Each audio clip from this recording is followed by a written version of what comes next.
My name is Elmer. I'm sorry. Take two. I'm good. All right. You good? Good. All right. Hi guys. My name is Elmer Tatum, N5EKF. I'm president of the Ascension Amateur Radio Club down in Gonzales. We are one of only 3 AARL special services clubs in the state right now. We run a very active club. Lots of stuff going on. So this is kind of the Three Amigos. Our club pretty much drowned in 2016 in the flood there. A lot of members lost their homes, radio gear, all their stuff they'd worked for years, you know, putting together. We actually had a repeater that drowned with under 4 feet of water. But anyway, this is Dave, N5EKF on the side here closest to me in the middle. And then Steve Rackey was kind of the inspiration to get us going again. Steve is no longer with us, he's a silent key. And this is just some of the things that we're doing for the rest of the year. Like I said, we run a very busy club.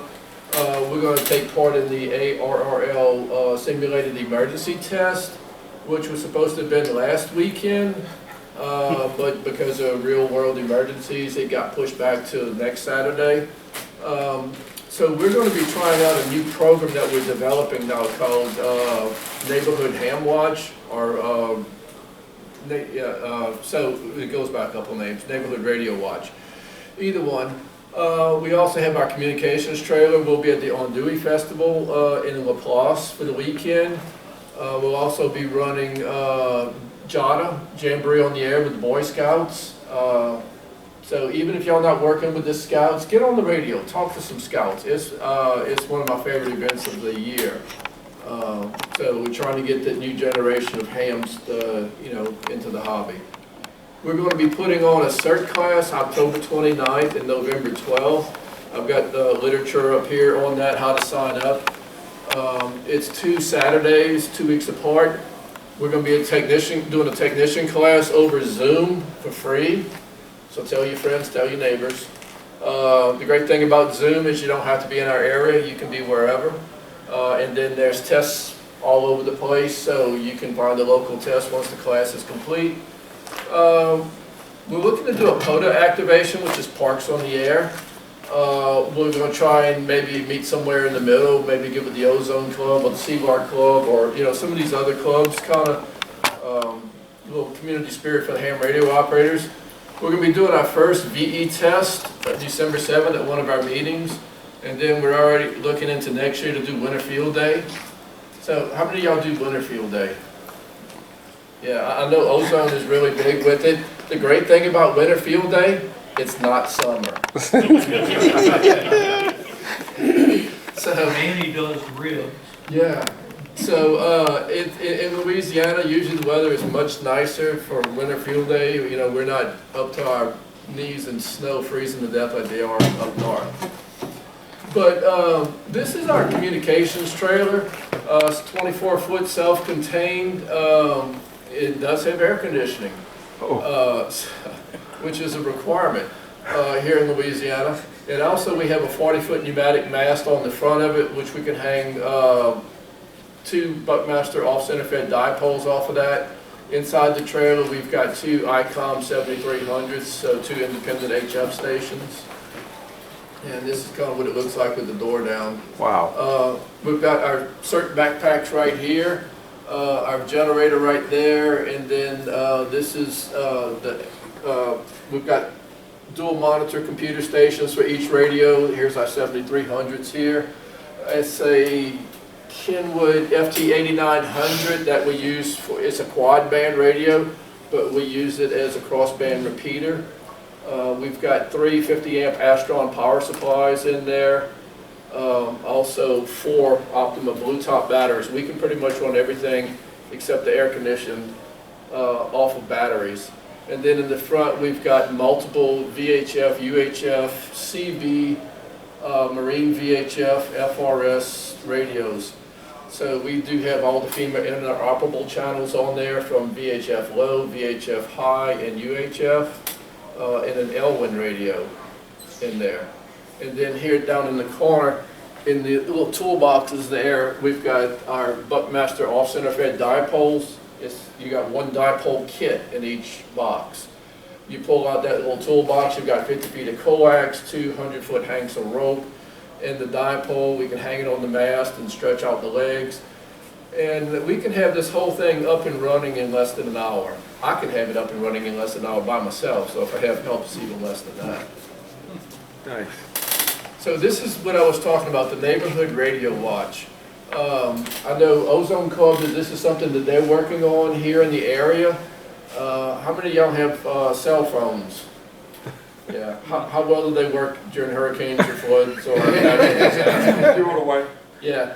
So basically 2/3 of all homes now no longer have landlines. We're, you know, our little pocket computers here is our only lifeline we've got, and we lose that ability to use them to make calls to 911 to let the family know that we're okay. So we've come up with this program where hams will monitor the family radio frequencies, like FRS1.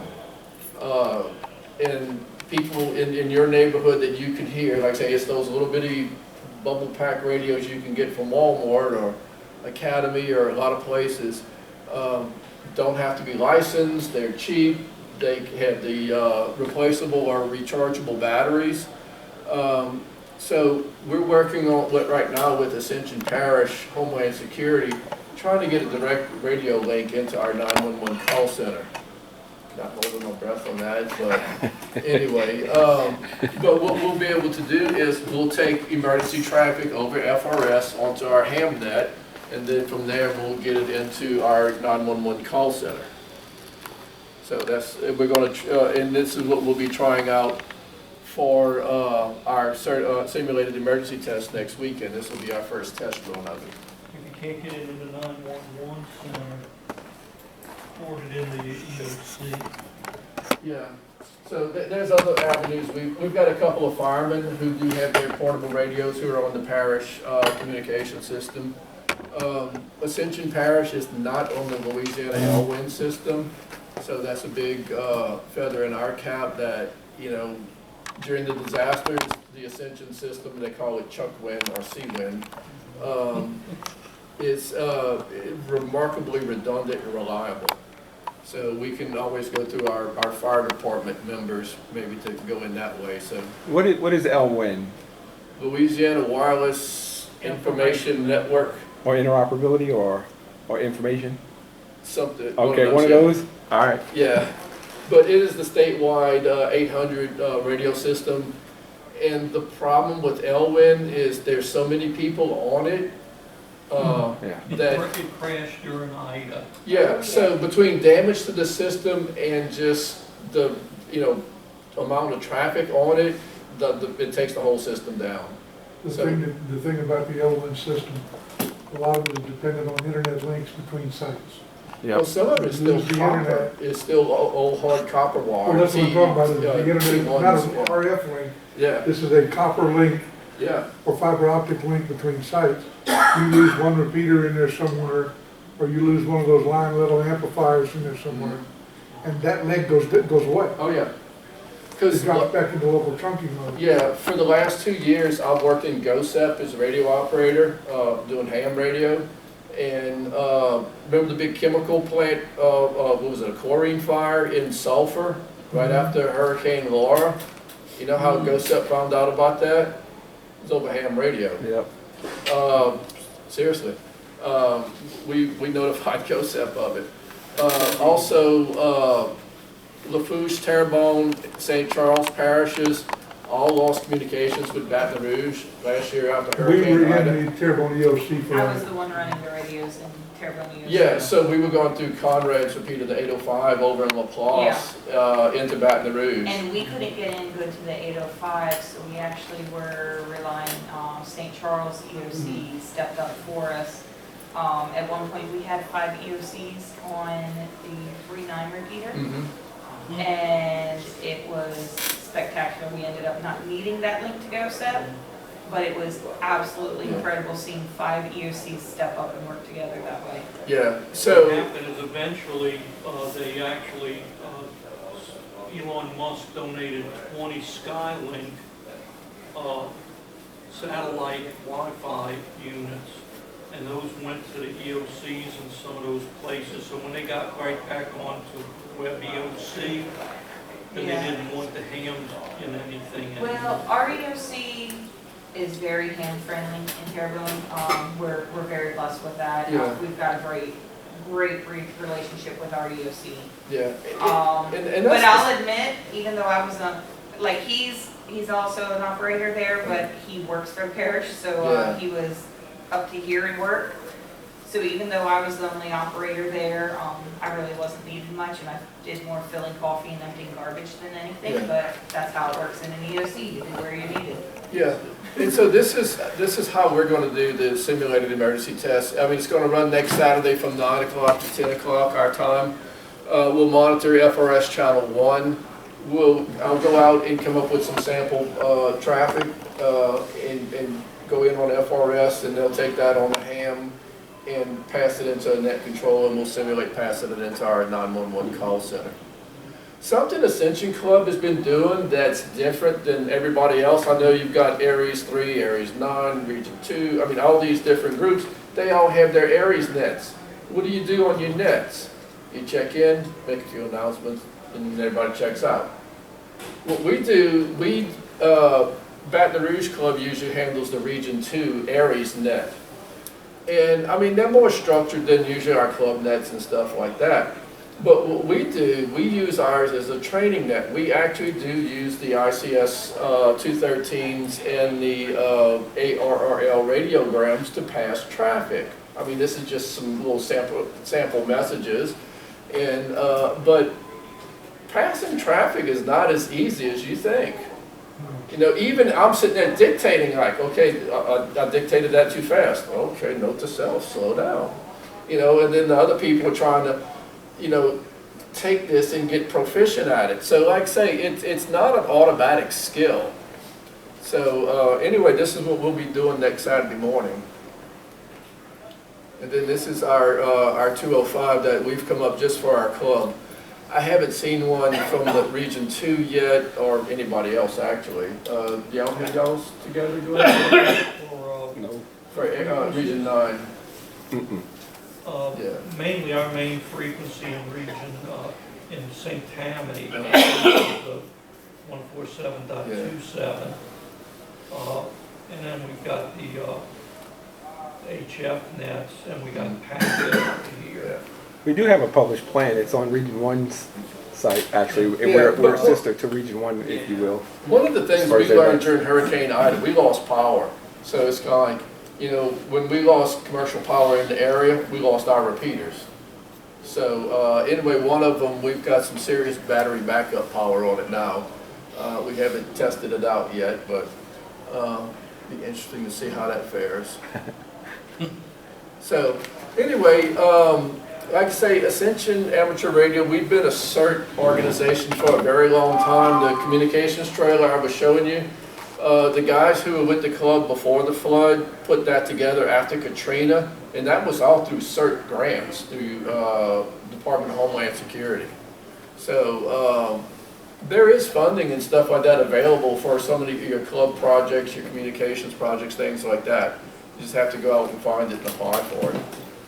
But like I said, we'll be doing the CERT class. This is in person, Saturday, October 29th and Saturday, November 12th at the Prairieville Fire Department. We're easy to get to. If you go to Baton Rouge and you take I-10 down toward Gonzales, we're right off of the Prairieville exit. The fire department's about a mile down off of that exit on the left. Real easy to find. Great training facility too down there, so really, really nice room. And this is all put on through the Lieutenant Governor's office through a group called Volunteer Louisiana. They're the ones who head up CERT for the state of Louisiana. So this is all done through, like I say, Lieutenant Governor Billy Nunguster's office. And you can go and sign up on their website. For people smarter than me, I've got the handout up here. It's got the little QR code on it. If y'all know how to use the QR codes, it'll take you to that site.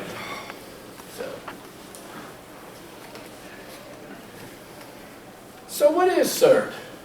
CERT is the Community Emergency Response Team. This is under FEMA and DHS. And then this is like the link right here. You can go to that, and there's some videos that shows CERT in action. But the thing about it, and you can see these are just some of the CERT organizations that are registered with the Lieutenant Governor's office right now. You've got us, Livingston, EBR.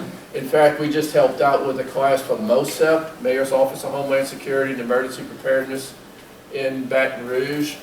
Assumption has one, Tangipahoa, y'all have one over here. St. Mary, Terrebonne, NOLA, Iberia, St. Bernard, Blackman's all have CERT groups already. Rick. Amen. And So, what does the CERT training cover? If y'all haven't done this in a while, it'd be a great refresher. It goes over emergency preparedness. Like the Boy Scouts say, be prepared. And I've got a little sticker on the back of my car. It says, hope is not a good plan. You know, how'd that work out for Katrina? You know, where, you know, the plan was pray. Close your eyes and hope. You pray. Yeah, like, okay, that's good, next. You know, well, there was no next. Disaster preparedness. And then it gets into the CERT organization. How does CERT fit in with the National Incident Management System, NIMS, FEMA, Department of Homeland Security, and your own local Homeland Security offices, which is who most of us would work through? Some people, like the NGOs, non-government organizations that do shelters, like you churches and other groups, will require CERT, and then there's another course on top of it for shelter management to be a volunteer in some of their shelters. Red Cross has their own particular training for those of y'all who tend to like the Red Cross. But anyway, and then it also gets into disaster medical operations. So this is just some basic first aid. If something happens, you're activated to like a mass casualty event. How can you do just some basic first aid? How do you triage, sort all these injuries out when you've got, you know, multiple people? How to work a triage system. And then it talks a lot about disaster psychology. I've been a paramedic for over 30 years. I work in an emergency room. I've done ambulance, helicopters, industry. I'm a pretty warped individual. The way I would respond to a mass casualty incident or seeing someone who's badly injured or even dead affects people in different ways. So this does two things. It teaches you how you can work with a person who might be seriously injured, and then what are the after effects on you? Someone who doesn't, you know, encounter this every day. And then it gets into some safety, fire safety and utility controls, light search and rescue, which for this section right here, we get some of our people from the Prairieville Fire Department who will put this on. So we'll have some hands-on work with the fire extinguishers and things like that. Search and rescue is not going into pancaked buildings and digging through rubble and stuff like that. It is just some basic stuff you can do with your bare hands to, you know, maybe a house search or just get somebody out from under, you know, some light rubble. And then it also talks about terrorism. And where I live, there are a whole lot of things that would be of interest to a terrorist. We've got all those big chemical plants over there that make some really nasty stuff. So you blow one of those up, you can do some serious harm. And then it gets into course review. It says final exam. There's no exam. And disaster simulations. The disaster simulation is the final exam. Yeah. So like I say, The final exam is if you survive your first call out. yeah. So like I say, there's no written test that you have to study for. So. But anyway, like I say, in the first section, in the planning, like I say, the goal of Citizens Corp is to make communities safer, more prepared, and more resilient. And these councils bring government and community leaders together. Councils ensure emergency plans are more effective, reflect the community. So, and that's the thing. You have to, you know, you can't just show up, I'm a ham radio operator, I'm here to help and bring in 200 pounds of, you know, boat anchor ham radio equipment and want to set up in their EOC. That's not how it works anymore. They don't come to our level. We have to go to their level. We have to speak their language. We have to interface with them, with their system. So even though we're volunteers, even though we're amateurs, we have to be professionals because we're interacting with emergency preparedness or emergency response professionals. So we have to all talk the same language. Where did we learn this language? In the ICS 100, 700, and there's the other ones, and these are all in the FEMA ICS classes. So I'm sure most of y'all have gotten some of these, right? Same ones that they require for Yep. Aries. 100, 200, 700, 800. Yeah. And there's a bunch of others too in there. I mean, there's tons and tons of these classes. So if you're serious about emergency communications, emergency preparedness, this is like the holy grail of training. You can go in there and go through these on your own for the ham's favorite price of free. So they would probably be cheap old man certified. That's right, it's just old man compliant. Something else too, the EC001 course from the ARRL is now free. You can take it online, but it is an absolute eye-opener. If you've just been taking these things where you check in on an Aries net and think you're prepared for anything, you don't know anything yet. Yeah.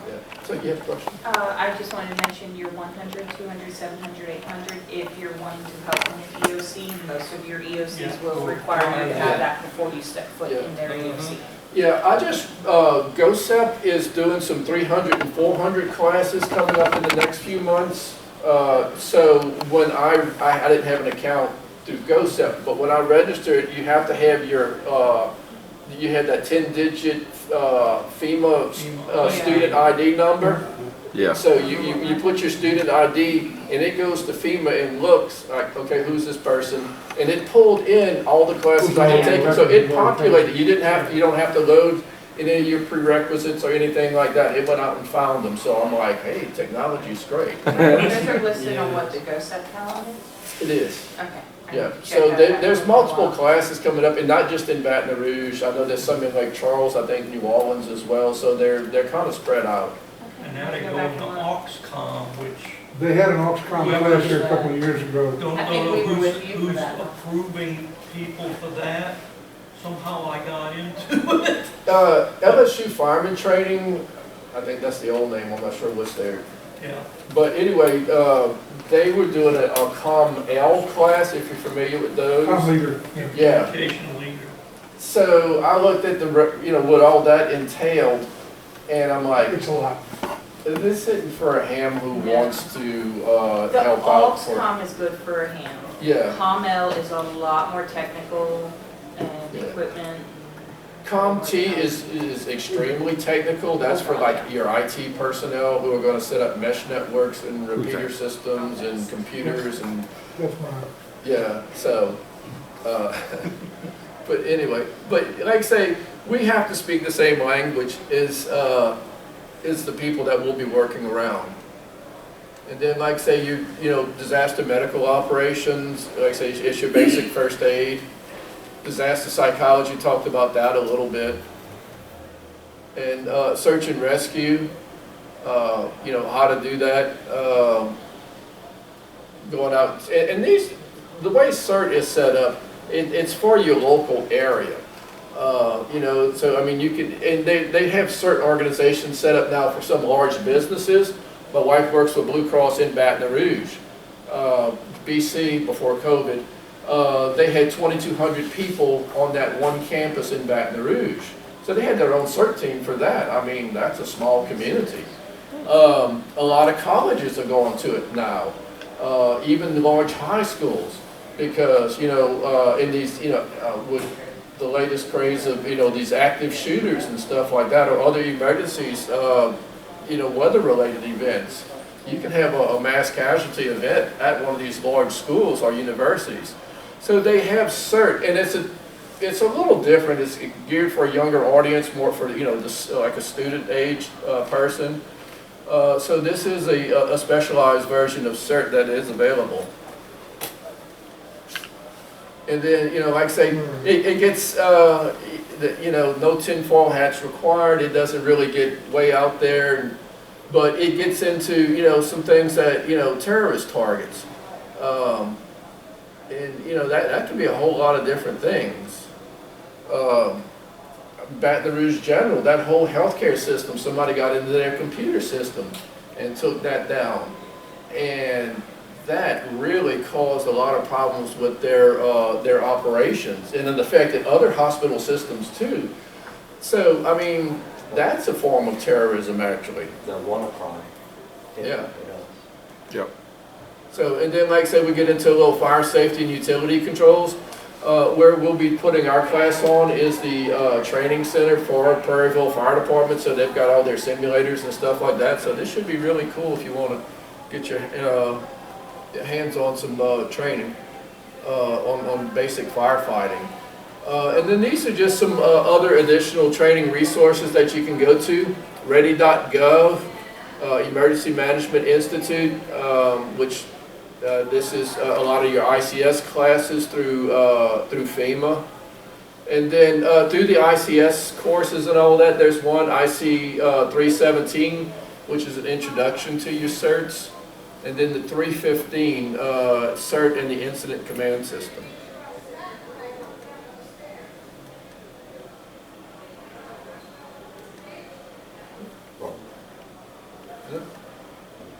Go ahead, my last, oh, there it is.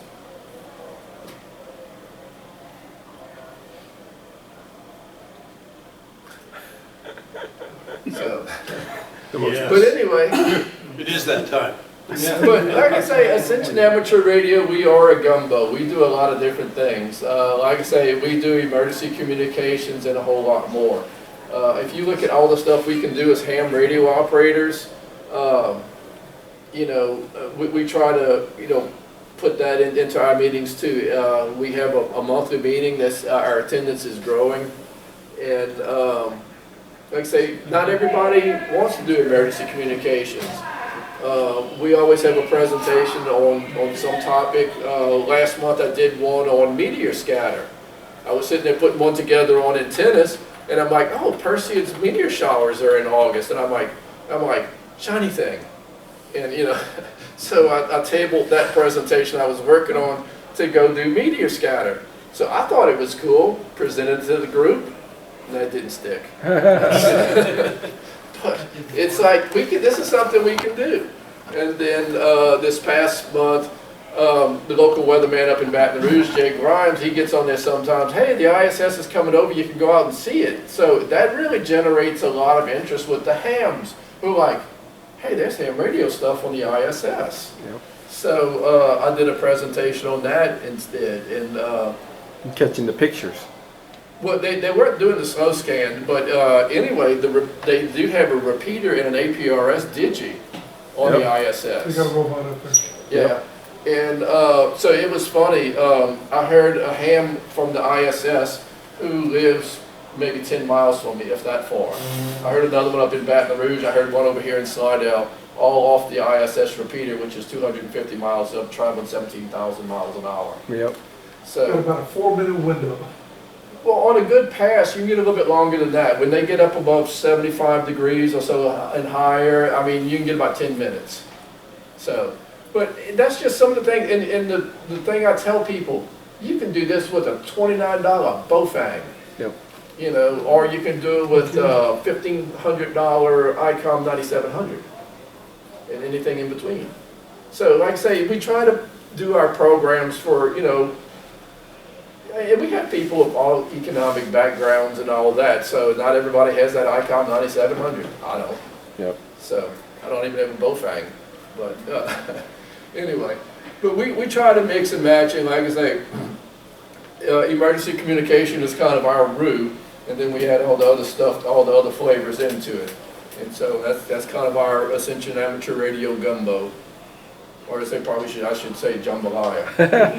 I'm Cajun meat. It's kind of like I'm gumbo. I'm not jambalaya, even though I live in the jambalaya capital of the world. But anyway, I have tons of handouts up here that I got through the Louisiana Lieutenant Governor's office. You're more than welcome to it. I've got our information for the sign up for the class for those of y'all interested. and then some stuff on our club as well. If you want, come see me at the table. I do a newsletter every month. It tries to cover everything going on in ham radio in the region. It's not just a club newsletter. Emil puts on a really good one too, aptly named QRM. So It's the man-made noise. it is. Newsletter. So anyway, yeah, Emil does a really great newsletter over here as well. And then Available on the W5SLA.net website. our website is kind of lagging. We don't have all these technical people. So I'm trying to get all our newsletters uploaded onto our website. But anyway, if you don't get it through your club or through the email distribution, come see me at the table and give me your email and I'll be glad to add you to the list. It's up to, I think, 12 clubs across Louisiana and Texas and over 700 people. So if your club is doing something and you want to get word out, I would be more than happy to help spread the word for you and advertise what you guys going on, because we're all in the same hobby. So we don't have to reinvent the wheel. So some people have some really nice wheels that you can steal from. No, appropriate. We'd like the government to appropriate. Oh, I mean, I'll flat Permanently out. borrow. Yeah. Appropriation, that's what our government does. You know, they make It's called appropriation. open source. Networking. I got a question. How do y'all use, I noticed you mentioned FRS and GMRS. How do y'all use that within CERT? The thing, I did a presentation for MOSEP on radios, and there is actually an extra section for communications. But not everybody is going to sit down and study and, you know, pass the technician test and go out and buy, you know, the gear. But, you know, you got kids, little kids. My grandkids have FRS radios. Everybody knows how to use those. They're cheap. They're everywhere. And they've got a limited range. So if you're working, say, a shelter or something like that, or an event, the FRS radios are good for half to 1 mile, and they're cheap. You know, so I mean, you can greatly, you know, improve your efficiency with, you know, radio communications. Whether it's, you know, FRS for non-technical people, or those who want to get a little bit better radio system, they can spend that $35 and get their GMRS license now and get a better radio. And we have a GMRS repeater, and what we use it for, I call it the starter drug. You know, Yeah. it's got, you get them interested in radio, and it's like, oh, we got them hooked now, man. Gateway. Come to the dark side and see what we can do. You know, so you try, you know, like say, start them somewhere, either FRS or GMRS, and get them into ham radio. The good thing about GMRS is that the call sign the FCC gives you is good for every member of your family to use. Yeah. So if grandma and grandpa are with you, hand them a radio. The kids, hand them a radio. The cousins, hand them a radio. Yeah. Maybe And, not some cousins. Yeah, and Glenn is right. The FRS license, it's not like a ham radio license. That is yours only. The FRS, I mean the GMRS license covers immediate family members. It doesn't say how many, but it says, you know, mother, father, wife, kids, you know, immediate family. Not second cousin twice removed that lives out in, you know, Livingston Parish. So. or watch them people. Yeah. But like I say, they can definitely improve, you know, your operations, you know, at an event, whether you're at a parade or a disaster or a shelter. Just that radio communication, instead of having to send somebody to run track down a guy to ask him a question, is, you know, pop out your radio just like we do, you know. And what I've read about with the CERT in that is that you'll have a team. That's what it is. It's a response team. So individual members might have the FRS radio, and you tell them which channel to get on. The leader may have a GMRS, so he relays stuff back to the base. And FRS and GMRS use the same frequencies, so the GMRS people can talk to the FRS people, and vice versa. All right. And David and Emil wanted me to say this. When you leave this forum and you go back in the big room, check the board in case you won something. It'll probably be Russ. But but anyway, check the board up there in case you won something while you're in here, you want to get your prize, so check that while you're there. Anyway, any questions? Thank you. Like I said, Yeah, thanks, I've got the material up here, you're more than welcome.